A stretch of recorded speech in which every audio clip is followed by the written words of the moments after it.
नमस्कार, स्वागत है आपका एएनबी न्यूज में। आप देख रहे हैं मध्य भारत और मैं हूं आपके साथ सदफ फातिमा। बुलेटिन की शुरुआत करेंगे। मुख्यमंत्री डॉक्टर मोहन यादव ने घोषणा की है कि 21 फरवरी को प्रदेश के उन सभी विद्यार्थियों को 25,000 रुपए के लैपटॉप प्रदान किए जाएंगे जिन्होंने 12वीं कक्षा में अपने सरकारी स्कूलों की मेरिट सूची में स्थान प्राप्त किया है।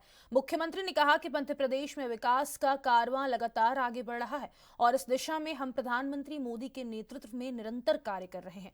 यह पहल न सिर्फ छात्रों को प्रोत्साहित करेगी बल्कि डिजिटल शिक्षा की ओर एक और बड़ा कदम साबित होगी।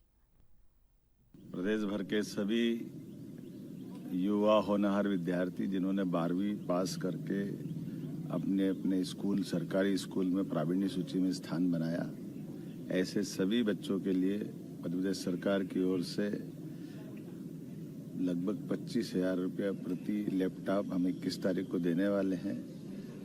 प्यारे बच्चों, अपन बहुत पढ़ो लिखो, आगे बढ़ो और ख़ास करके हम आपकी चिंता करने के लिए, आप कॉलेज से निकलेंगे उसके साथ ही या हायर सेकेंडरी के बाद भी अगर आप आना चाहेंगे तो आपको सभी प्रकार के अपने जीवन में रोज़गार मिले, काम का मौका मिले। आप स्वयं इस प्रकार से भी बने कि आप अपना स्वयं का उद्योग स्थापित कर पाए। तमाम प्रकार की सरकारी नौकरियों के भी विज्ञापन निकालें और कोशिश कर रहे हैं कि मध्य प्रदेश में हर आदमी को रोजगार का अवसर मिले, मध्य प्रदेश से गरीबी हटे, विकास का कारवां लगातार चलता रहे। यशस्वी प्रधानमंत्री के नेतृत्व में हमारी सरकार लगातार इस दिशा में काम कर रही है। मेरी अपनी ओर से आप सबको बधाई।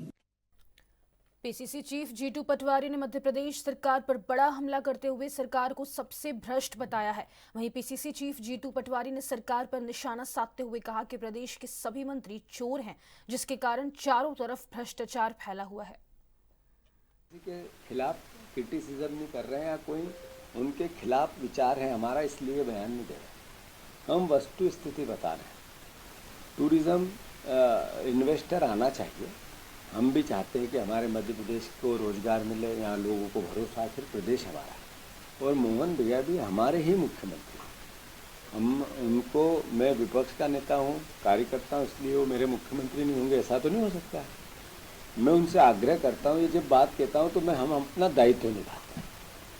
आपने अभी पिछले 1 साल में एक लाइन में आपकी एक उपलब्धि बता दी।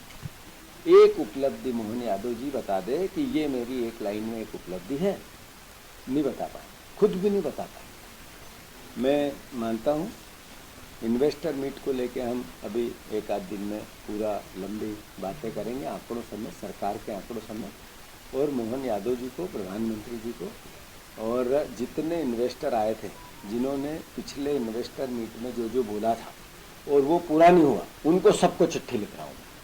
अगर अडानी जी ने आके कुछ बोला और पूरा नहीं किया तो फिर वो भी दोषी है। क्या आप बोल के गए थे, किया क्यों नहीं? आप और 25 इन्वेस्टर अलग अलग भाषण दे के गए थे, MOU साइन करके गए थे। हमारे मुख्यमंत्री, हमारी सरकारें उस इन्वेस्टर की आस में, उस आने वाले पैसे की इन्वेस्ट की आस में प्रदेश की तरक्की समझे और उसके आधार पर खर्चा करने लगे। तुम्हारे चक्कर में हम कर्जदार हो गए। हम रात दिन कर्जा ले रहे हैं इसके लिए कि आप इन्वेस्ट करोगे, हमारी इनकम बढ़ेगी, हम चुका देंगे, तो आप झूठ बोल के जाते हो। इसका असर आम जनता पे होता है, हमारी सरकार पे होता है। तो मैं मानता हूँ, उनको मैं चिट्ठी लिख रहा हूँ और उसको लेकर आप सबसे लंबी अलग से बातें करूँगा। मैं फिर से, जो लाडली बहनाओं के नाम कम किए जा रहे हैं, ये पाखंड है, ये बहनों के साथ अन्याय है, ये इस सरकार का दोगलापन है। जो वचन पत्र किसानों के 2700 के गेहूं के दाम, 3100 के धान के दाम नहीं देगी, तो इस बार सरकारी खरीदी कांग्रेस नहीं करना, खड़ी रहेगी हर तोलाई केंद्र पे कि 2700 दो, फिर बात करेंगे। ये कांग्रेस पार्टी सीधा, मैं फिर से मोहन यादव जी, आपका बजट आ रहा, उससे पहले मैं आपको चेता रहा हूँ कि आप अगर 2700 गेहूं के दाम नहीं दोगे तो हम तुलाई केंद्र पे खड़े रहेंगे। कांग्रेस का कार्यकर्ता खड़े रहेगा, आपसे मुकाबला करेगा, आपकी सरकार से करेगा, और बिल्कुल भी आप जेल भेजोगे, जाने के लिए तैयार है। 1 साल हमने आपकी भावना की इज्जत की, 1 साल इंतजार किया। 1 साल में भी अगर आप लोग नहीं जागे, यानी आपकी नीयत ठीक नहीं। और दूसरी तरफ आप प्रदेश को कर्जदार बना रहे हैं, संपत्तियां बेच रहे हैं, समय पे तनख्वाहें नहीं दे रहे हैं, आपके आर्थिक हालात दिवालियेपन पे चले गए हैं। करप्शन ऐसा एक विभाग। गोदरीपारा के लाल बहादुर शास्त्री स्टेडियम में आयोजित कृष्ण कथा में आज भक्ति और श्रद्धा का अद्भुत नजारा देखने को मिला। स्वास्थ्य मंत्री श्याम बिहारी जायसवाल ने श्रद्धालुओं और परिवारजनों के साथ कथा को सुना और बता दें कि श्री कृष्ण की मधुर कथा और भजनों की सुरमई धुनों ने ऐसा समा बांधा कि तन मन आनंद से झूम उठा।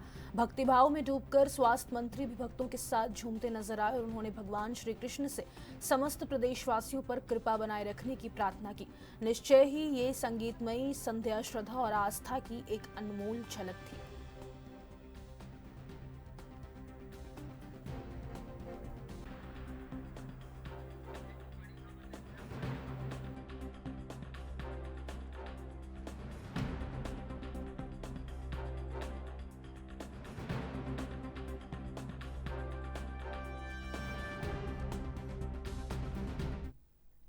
और इसी बीच मध्य प्रदेश से इस वक्त की बड़ी खबर सामने आ रही है। आपको बता दें इस वक्त की बड़ी जानकारी, मध्य प्रदेश से एमपी पुलिस ने 3 महिला नक्सलियों को मार गिराया है। ये बड़ी जानकारी। बालाघाट में कुछ घायल माओवादी जंगल में भागते हुए भी नजर आए। पुलिस का इलाके में लगातार सर्च ऑपरेशन जारी है। ये अहम और बड़ी जानकारी इस वक्त की मध्य प्रदेश से। पुलिस और हॉक फोर्स की टीम ने भी ये कार्रवाई करी है। एमपी पुलिस ने 3 महिला नक्सलियों को मार गिराया। इस वक्त की बड़ी खबर आपको बता रहे मध्य प्रदेश से। बालाघाट में कुछ घायल माओवादी जंगल में भागते हुए भी नजर आए हैं। लगातार पुलिस का अब इलाके में सर्च ऑपरेशन जारी है। पुलिस और हॉक फोर्स की टीम ने ये कार्रवाई को अंजाम दिया है।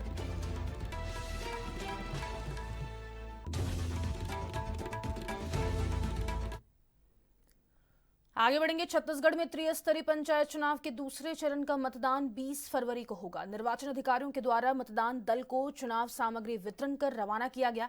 प्रदेश के 43 ब्लॉक की ग्राम पंचायत में चुनाव होगा। तीनों चरणों में चुनाव के लिए 1,58,12,580 मतदाता वोट देंगे, जिसमें 31,041 मतदान केंद्र बनाए गए हैं, जिसमें 7,128 संवेदनशील और 2,161 अति संवेदनशील मतदान केंद्र हैं। चुनाव का समय सुबह 7 बजे से शाम 3 बजे तक का निर्धारित है। इसी दिन मतगणना के बाद परिणाम भी घोषित कर दिए जाएंगे। अगर किसी पंचायत में विवाद की स्थिति होती है तो उसके अगले दिन जनपद पंचायत में मतगणना के बाद परिणाम घोषित होंगे। त्रिस्तरीय पंचायत चुनाव के लिए, जिसमें जिला पंचायत सदस्य, जनपद सदस्य, सरपंच और पंच पद के लिए बैलेट पेपर से मतदान होगा, तो वहीं मतदान केंद्रों में कड़ी सुरक्षा के पुख्ता इंतजाम किए गए। छत्तीसगढ़ में त्रिस्तरीय पंचायत चुनाव के दूसरे चरण का मतदान 20 फरवरी को होगा। इसके लिए निर्वाचन अधिकारियों के द्वारा मतदान दलों को सामग्री के साथ रवाना किया जा रहा है, जिसमें प्रदेश के 43 जो ब्लॉक हैं उनके ग्राम पंचायतों पे चुनाव होगा। ट्रेनिंग किस प्रकार का हुआ है? ट्रेनिंग 2 चरणों में हुआ था। दोनों हमारे अगलतरा में ही हुआ था और ट्रेनिंग में बहुत सारी चीज़ें बताई गई जो हमारे पंचायत चुनाव में बहुत हमारे लिए लाभदायक होगा। हम लोग 4 का टीम बना है। ये हमारे अधिकारी हैं क्रमांक 3 में सनीत बंजारे सर। मेरा नाम मणिशंकर साहू है। जो गांव के जो चुनाव होते हैं तो उनमें जो आम चुनाव है उनसे कुछ अलग रहता है, वहाँ विवाद की स्थिति अलग रहती है, तो वहाँ कैसे निपटेंगे आप? विवाद की स्थिति से निपटने के लिए प्रशासन ने अच्छी व्यवस्था की है। इस बार पंच, सरपंच, जनपद और जिला दोनों के लिए हो रहा है। उम्मीद है कि इस बार का चुनाव बहुत अच्छे से निपटेगा। आपका क्या नाम है? मेरा नाम सनीत कुमार बंजारे है सर। अच्छा, तो इस बार जहाँ आप चुनाव कराने जा रहे हैं तो वहाँ कैसी संवेदनशील है कि नॉर्मल है ज़्यादा? अब वहाँ जाने के बाद पता चलेगा सर। हम लोगों को तो ऐसे मालूम नहीं है, लेकिन उसके लिए पुलिस प्रशासन भी है और जितना निष्पक्ष हो सके उतना हम लोग कराने का प्रयास करते हैं। हम लोग चाहते हैं कि चुनाव शांतिपूर्ण ढंग से हो, यही हम लोग चाहते हैं और हम अपना काम बड़ी तन्मयता से करते हैं सर। त्रिस्तरीय पंचायत चुनाव के लिए इस बार जिला पंचायत सदस्य, जनपद सदस्य, सरपंच और पंच पद के लिए बैलेट पेपर से ही चुनाव होंगे और जो मतदान केंद्र हैं उनमें पुलिस और सीआरपीएफ के और जो गार्ड हैं उनको भी सुरक्षा में लगाया गया है और जो सुरक्षा केंद्र मतदान केंद्र हैं उनमें अलग से कई पेट्रोलिंग गाड़ी लगाई गई है ताकि शांतिपूर्वक मतदान हो सके। ANB न्यूज के लिए संतोष रात्रे की रिपोर्ट। नवागढ़ का जो त्रिस्तरीय पंचायत चुनाव है उसमें 385 हमारे मतदान केंद्र है जो कि पूरे नवागढ़ ब्लॉक में विस्तृत रूप से हैं। हम लोग यहाँ पे आज शांतिपूर्ण तरीके से मतदान की सामग्री वितरण चल रही है और कुछ ही समय में हमारी बस अभी रवाना हो जाएगी, तो ठीक ठाक चल रहा है। संवेदनशील हैं वैसे, उसकी मैं संख्या बता दूंगा आप। खबर छत्तीसगढ़ के बलरामपुर से है, जहां छत्तीसगढ़ झारखंड सीमा क्षेत्र जो पहले नक्सल प्रभावित क्षेत्र था में सरकार द्वारा विकास कार्यों में तेजी लाने से लोगों को लाभ मिल रहा है। यहां के निवासी का कहना है कि पहले हमें बहुत सी परेशानियों का सामना करना पड़ता था, अब सड़क बन जाने से आना जाना आसान हो गया है। अब जब हम बीमार पड़ते हैं तो एक कॉल पर एम्बुलेंस आ जाती है। कलेक्टर राजेंद्र कटारिया ने कहा कि अच्छा काम हो रहा है, सड़कों के निर्माण से लोगों को लाभ मिल रहा है। सड़कें बनने से लोगों को आवागमन में आसानी होगी, इससे कनेक्टिविटी बढ़ेगी। यहाँ कई तरह की समस्याएं थी। 20 साल पहले हम लोग घोड़ा से राशन लाते थे, सबाग बाजार तरफ जाते थे, बहुत कठिनाई हम लोग को होता था। बीमार पड़ते थे, खटिया पर डोली टांग के ले जाना पड़ता था। और अभी तो हम लोग के सब तनी मनी रोड बन गया तो ठीक है। अभी बीमार पड़ते हैं तो एम्बुलेंस को जब सूचना देते थे एम्बुलेंस भी आ जाता है। ये पहले ही क्षेत्र में बहुत पार्टी वगैरह आते थे तो बहुत दिक्कत था, हम लोग कुत्ता की ज़िंदगी जिए हैं। रास्ता बन रहा है? हाँ, रास्ता बन रहा है। आराम हो जाएगा? हाँ, आराम हो जाएगा। अच्छा काम चल रहा है। रोड पूरा होने से लोगों को जो सुविधाएं मिलेंगी, उनकी आवाजाही बढ़ेगी। और लोग, जो मेरी बात हुई थी तो ये बता रहे थे कि जैसे गांव में भी कोई ऑटो रख लेगा तो आना जाना उनका ठीक हो जाएगा। और हो सकता है आने वाले समय में सड़क से कोई ट्रांसपोर्ट वाहन उनके चलेंगे, बस वगैरह चल सकती है। उधर झारखंड से भी कनेक्टिविटी बाद में मिल सकती है। तो सड़क के रास्ते हमारी बिजली का काम भी अभी जाना है, विद्युतीकरण वहाँ होना है, वो भी हम जून तक पूरा करने का प्रयास कर रहे हैं सड़क के साथ साथ, क्योंकि भी मोटरेबल रोड हो गया, कच्चा रोड है। और प्रयास ये है कि मई जून में हमारा पूरा काम है वहाँ का, वो डामर रोड पूरा हो जाए वहाँ पे। अब देखो, वहाँ अलग तरह की समस्याएं थी। नक्सली हमले होते थे, आईडी मिलते थे और घटनाएं इस तरह की होती थी। तो अभी जैसे हमारे कैंप आगे बढ़े हैं, बुताई मोड़ तक कैंप लग गया, तो अब वहाँ पूरा नियंत्रण है, हमारा फोर्स का नियंत्रण है। और नक्सलियों को बॉर्डर तक हमने धकेल दिया है। तो अब काम करने में उस तरह की दिक्कतें नहीं थी जैसी उस समय थी, क्योंकि उस समय गाड़ियाँ समय समय पे गाड़ियाँ जला दिए ठेकेदारों की, काम नहीं हो पाए। अभी भी हम सुरक्षा में काम कराते हैं, हम कोई रिस्क नहीं लेते हैं। कुछ प्रभाव तो है लेकिन उस तरह का अब नहीं रहा है नक्सल का प्रभाव, तो इसलिए काम अब तेज़ी से हो रहा है। वक्त के एक छोटे से ब्रेक का, फौरन लौटेंगे। आप बने रहें ANB न्यूज़ के साथ।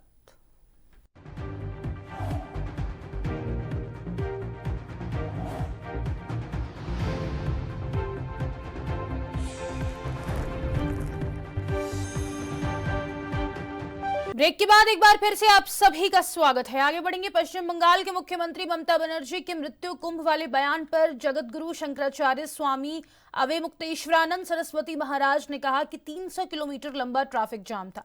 अगर ये कुप्रबंधन नहीं है तो क्या है? लोगों को अपना सामान लेकर 25 से 30 किलोमीटर पैदल चलना पड़ा है। नहाने के लिए आने वाला पानी सीवेज के पानी में मिला हुआ है और वैज्ञानिक इसे नहाने लायक नहीं मानते। फिर भी आप करोड़ों लोगों को इसमें नहाने के लिए मजबूर कर रहे हैं। आपका काम था कि या तो नालों को कुछ दिनों के लिए बंद कर देते या फिर उन्हें डाइवर्ट कर देते ताकि लोगों को नहाते वक्त शुद्ध पानी मिल सके। अब देखिए, ये तो राजनीतिक दलों की अपनी भाषा होती है और जब मौका आता है तो वो लोग अपने ढंग से अपनी बात कहते हैं।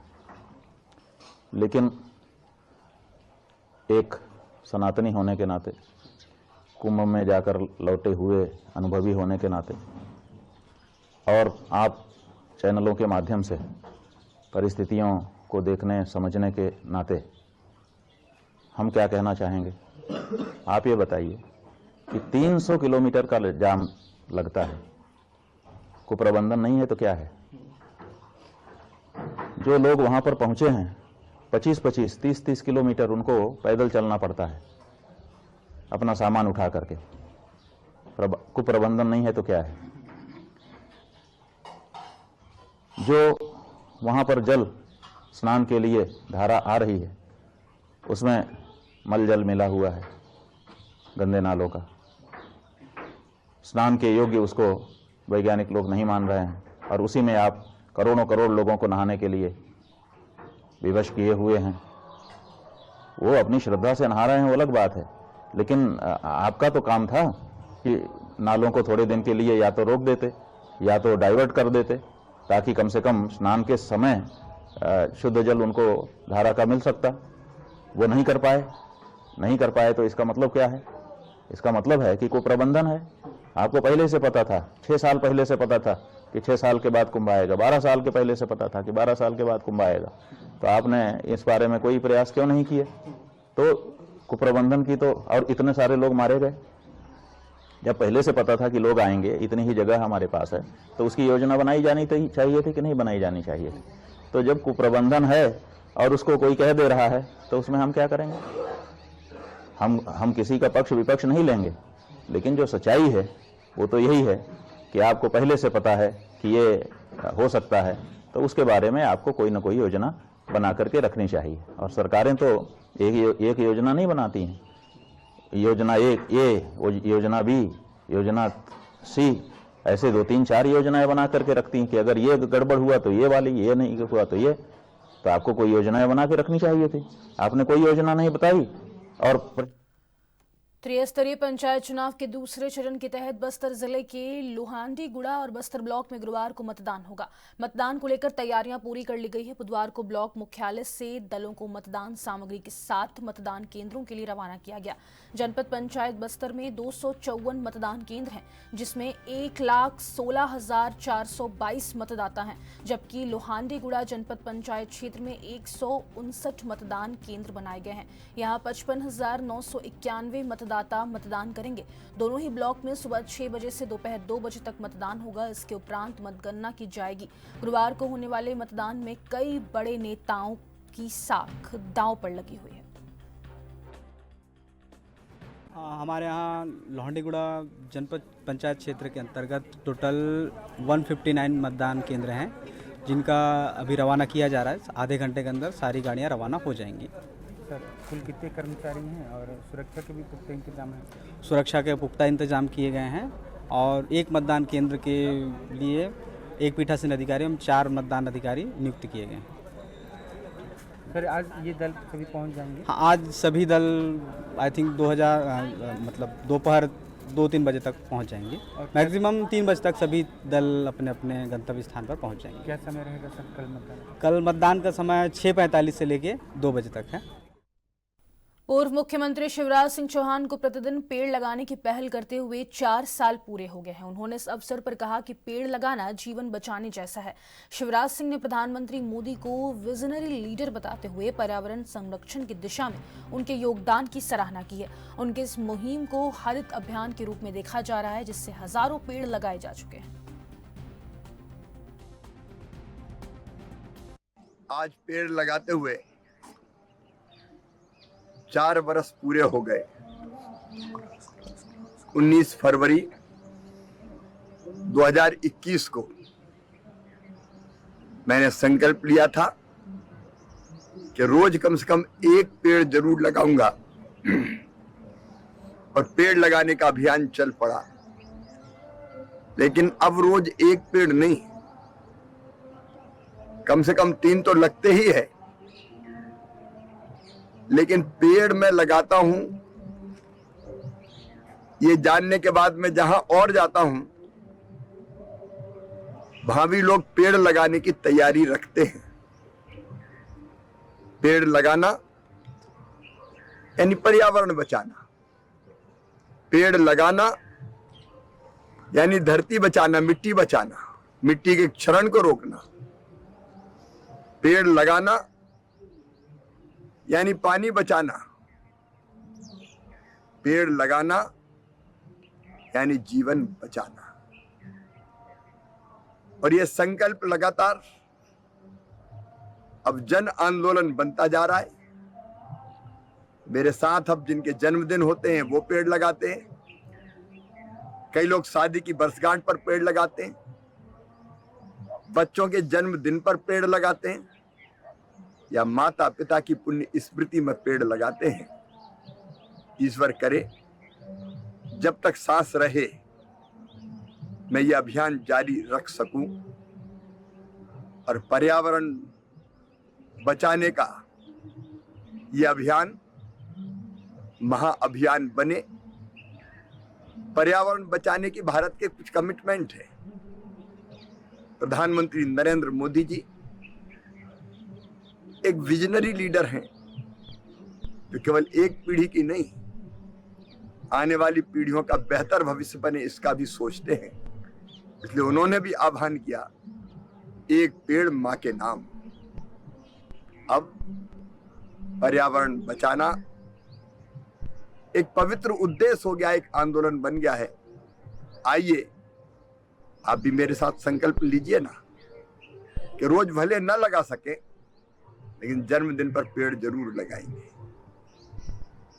मैरिज एनिवर्सरी पर पेड़ लगाएंगे, बच्चों के जन्मदिन पर पेड़ लगाएंगे और माता पिता की पुण्य स्मृति में पेड़ लगाएंगे, ताकि हम धरती को आने वाली पीढ़ियों के रहने के लायक बची रहने दें। दूसरे चरण के तहत 312 मतदान केंद्रों में मतदान होगा, जिसके लिए 312 मतदान दलों को सामग्री वितरण शुरू कर दिया गया है। माकड़ी और फरसगांव विकास खंड में 4 जिला पंचायत, 38 जनपद सदस्य, 135 सरपंच और पंचों के लिए मतदान 20 फरवरी को होगा। चुनाव में सुरक्षा के पुख्ता इंतजाम किए गए हैं। वहीं मतदान दलों के साथ पुलिस बलों को भी रवाना किया जाएगा ताकि चुनाव निष्पक्ष और शांतिपूर्ण तरीके से संपन्न हो सके।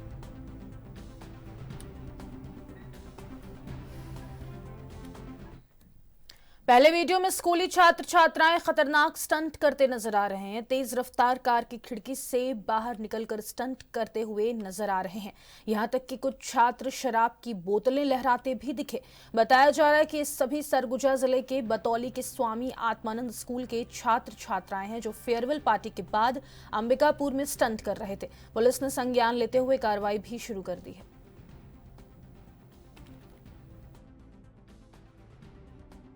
सोशल मीडिया में 2 वीडियो जो है वायरल हुआ है, जिसमें कि एक कुछ लड़के जो है वो 4 व्हीलर से स्टंटबाजी जो है वो सड़क में कर रहे हैं, और दूसरे वीडियो में जो है वो कुछ लड़कियां मारपीट कर रही हैं।